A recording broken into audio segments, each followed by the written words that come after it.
Well, last week was a good week for young people, especially young, vulnerable children struggling with a number of confounding mental health issues, including trauma, social phobia, anxiety, depression, autism, and gender dysphoria. The transgender agenda to trans the children is suffering mortal blows, and not a moment too soon. These latest events are happening in the US, but this will have a flow-down effect to New Zealand. But we'll make sure it does. Let's check it out.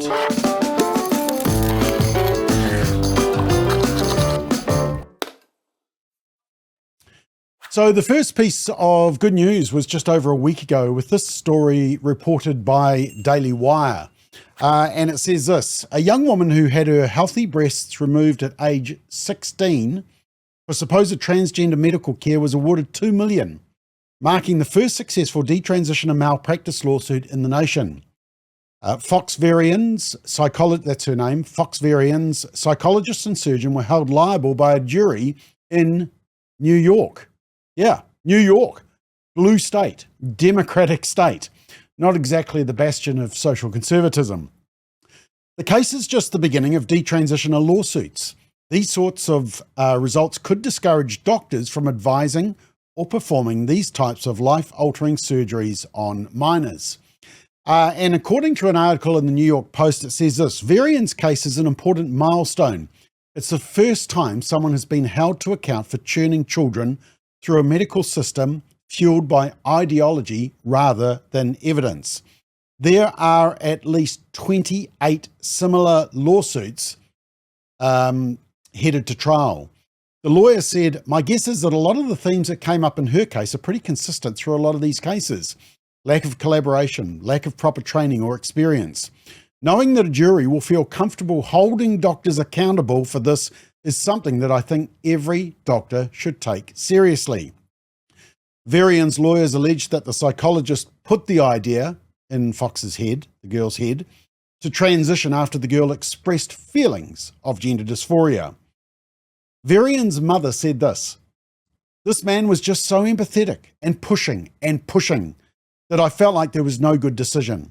I think it was a scare tactic," the mother said. "I don't believe it was malice. I think he believed what he was saying, but he was very, very wrong." The mother said that although she was opposed to the surgery, she was intimidated into consenting when the psychologist claimed her daughter might otherwise commit suicide. Varian's lawyers alleged that a host of other confounding mental health issues were not addressed, including social phobia, anxiety, depression, and autism. The plastic surgeon, meanwhile, was accused of meeting Varian just twice before her mastectomy for 30 minutes of each visit.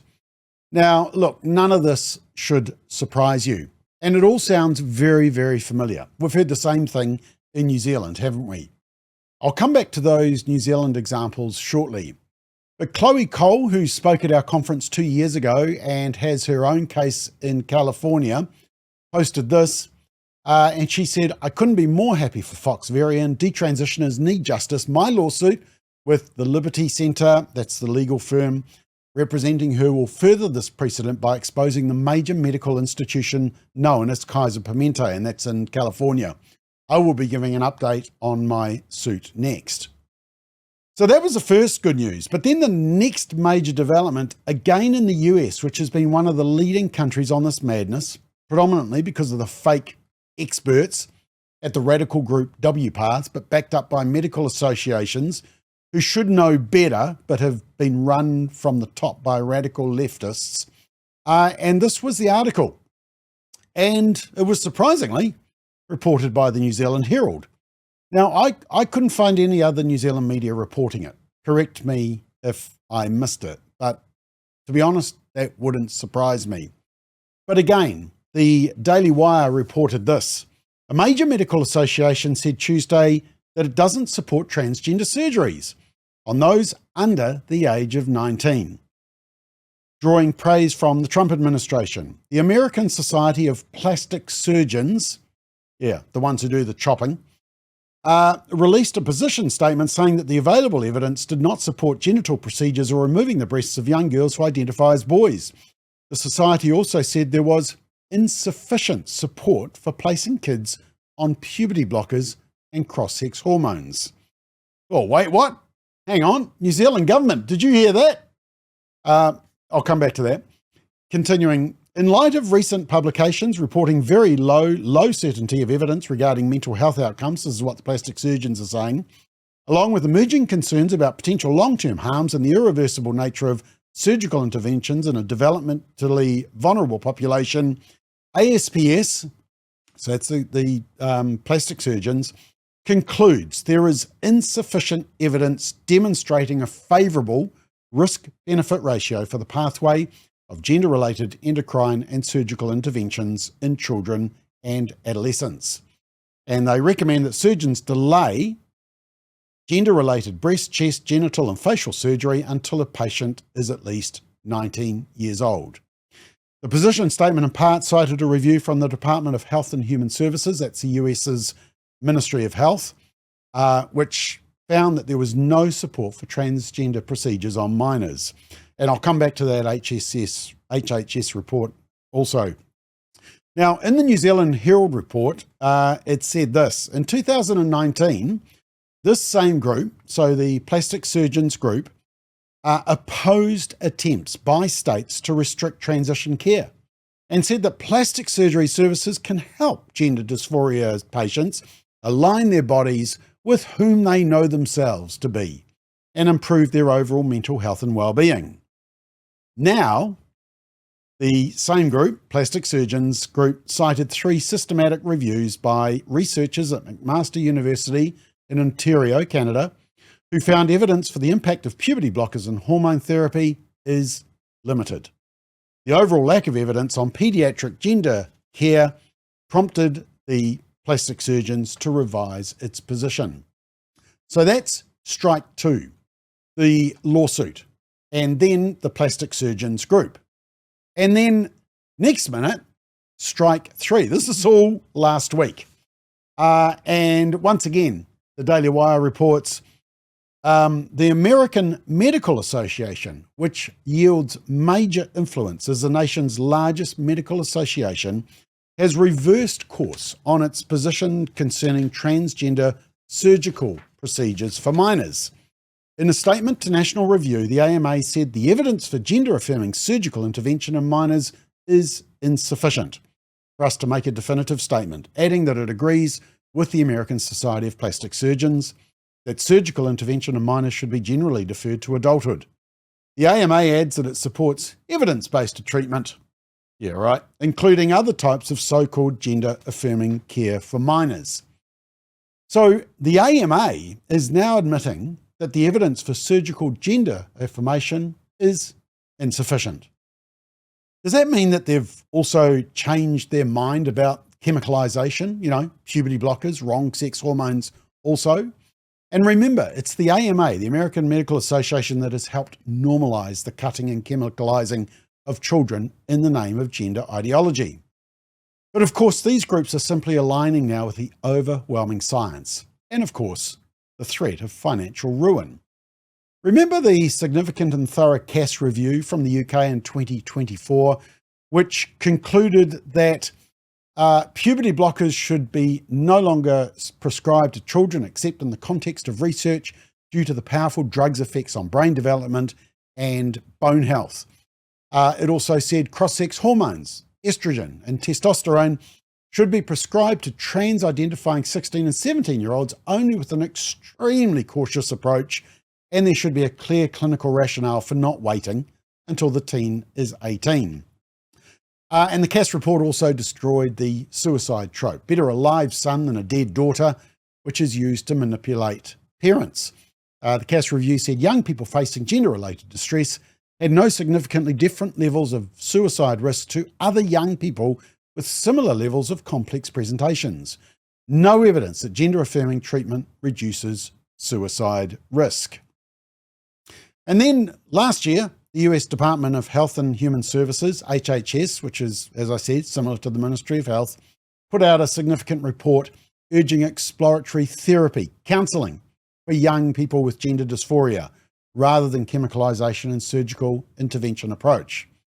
Now, of course, the New Zealand mainstream media went deathly silent when this came out, even after we sent out a media release alerting them to the report.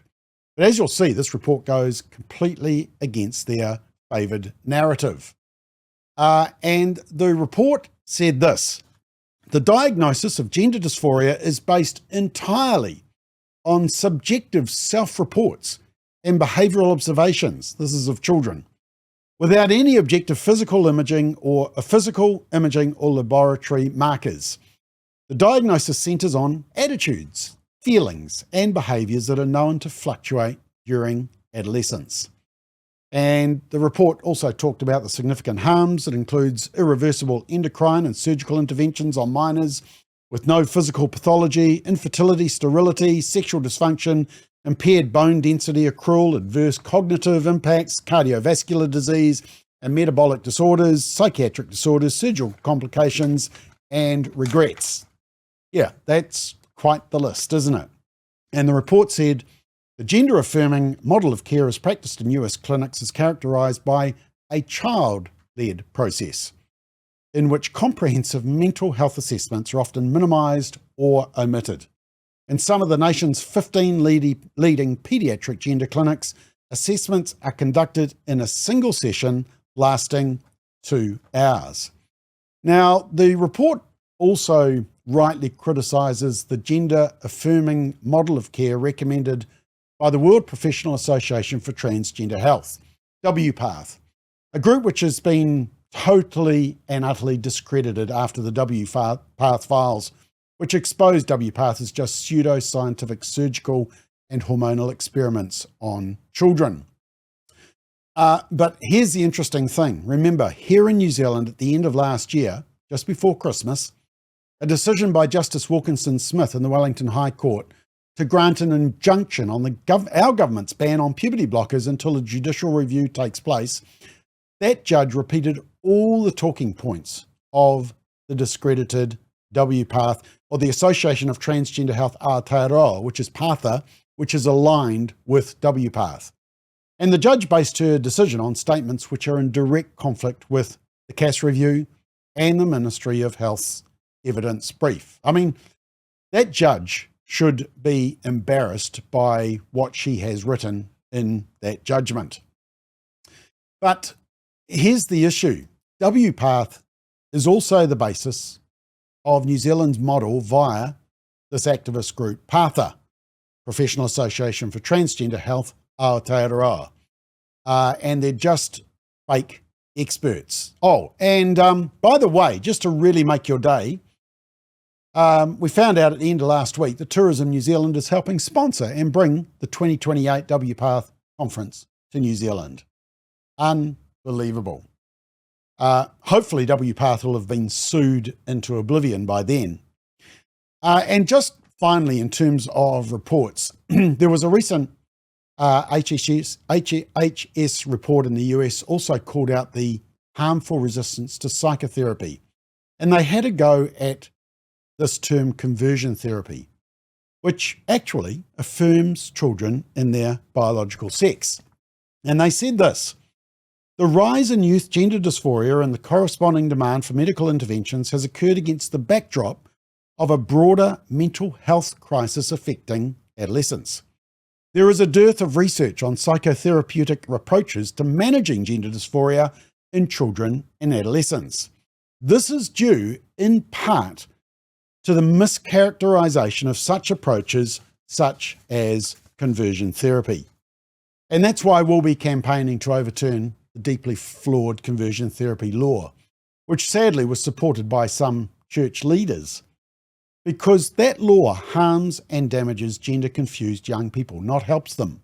The law blocks therapy for gender-confused children because it might be deemed to be so-called conversion therapy.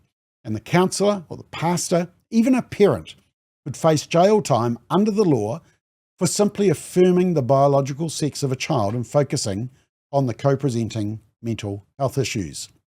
Anybody who supported that conversion therapy law really needs to rethink their stance and not side with a radical leftist agenda which is harming children. And just finally, in terms of reports and why all these medical associations are starting to back off, what did the Ministry of Health review find? Let me just remind you. The evidence review found a lack of good quality evidence for the effectiveness or safety of puberty blocking treatment in young people with gender dysphoria.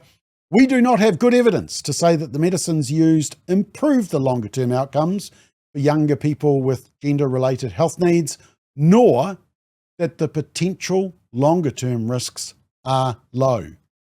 I mean, that is damning.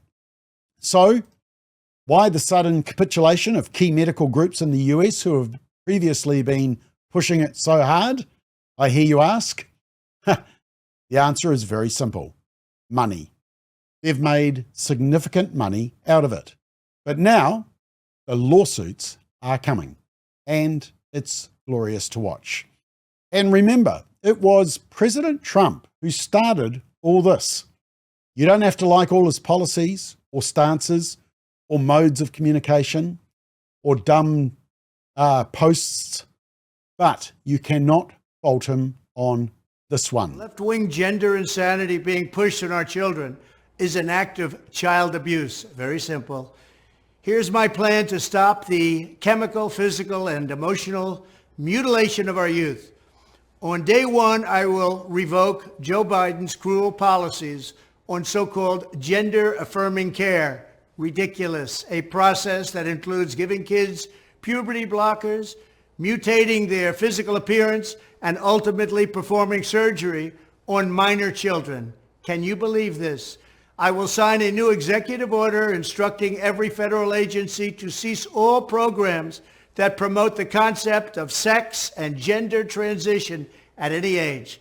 I will then ask Congress to permanently stop federal taxpayer dollars from being used to promote or pay for these procedures and pass a law prohibiting child sexual mutilation in all 50 states. It'll go very quick.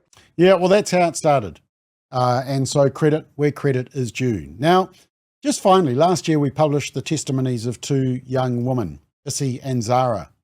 When Zara was 13, she started socially transitioning to be a male with a changed name and preferred pronouns. By the time she was 15, she was on puberty blockers. When she was 16, she was on testosterone. And with the help of our public health system, she had top surgery lined up for when she was 18 years old. Yes, to chop off her healthy breasts in the name of our ideology. She was told that if she said she was suicidal, it would help her get through the system quickly. So she did exactly what they told her to do. I was 13, I started socially transitioning. By the time I was 15, I was on puberty blockers. When I was 16, I was on testosterone. I had top surgery lined up for when I was 18 years old. If I said I was suicidal, that would get me through the system quickly, so I did exactly what they told me to do.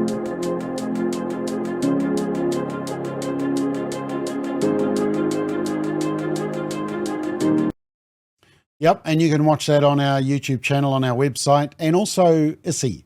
Issy transitioned to male at the age of 19, had top surgery when she was 21, hysterectomy when she was 22, grew a beard, got a deep voice, period stopped.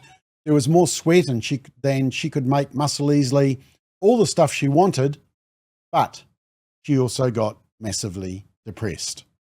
Now, despite these testimonies having been viewed over 500,000 times, the media are nowhere to be seen. Not a single legacy media outlet in New Zealand has reported these testimonies because they've been pushing the transing of the kids, just like these medical groups in WPATH and politicians. So the House of Cards is slowly but surely collapsing. And yet New Zealand politicians and the Ministry of Health are still dragging the chain of all of this. As I heard one commentator say, one day our grandchildren will say to us, so people used to think that if you chop off breasts of girls and testicles and penises of boys, that it would turn them into the opposite sex? What were you thinking?